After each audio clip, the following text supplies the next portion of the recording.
Hi friends, ఈ వీడియోలో discovery 124 bike ఉంది కదా, అది స్పార్క్ అనేది రావట్లేదు. అది ఏ విధంగా సాల్వ్ చేసుకోవాలో ఈ వీడియోలో చూపిస్తాను. చూడండి, ఇదే డిస్కవరీ 125 బైకు.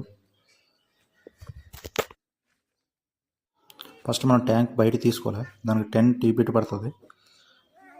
ఆ నెట్ అనేది బయట తీసుకోవాలి. చూడండి, ట్యాంక్ అనేది బయట తీస్తాం. నెక్స్ట్ మనం ప్లగ్ వైర్ ఉంది కదా, ఈ వైర్ క్యాప్ అనేది తీసుకోవాలి. ఈ పవర్ వస్తుందో లేదో చెక్ చేయాలి ఒకసారి.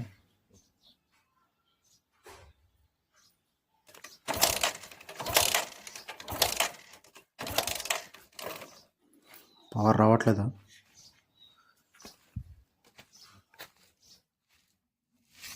సీడీ కాయిల్ పోయినట్టుంది. అది మన కొత్త సీడీ కాయిల్ వేసుకోవాలి దీనికి.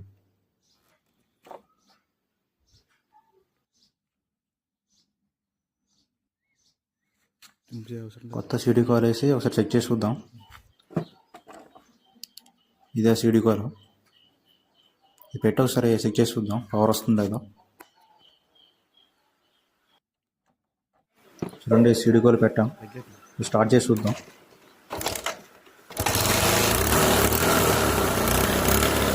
చూడండి, బండి స్టార్ట్ అయిపోయింది. అది సీడీ కాయిల్ కంప్లైంట్. ఇది సీడీ కాయిల్ పోతే బండి స్టార్ట్ అవ్వదు.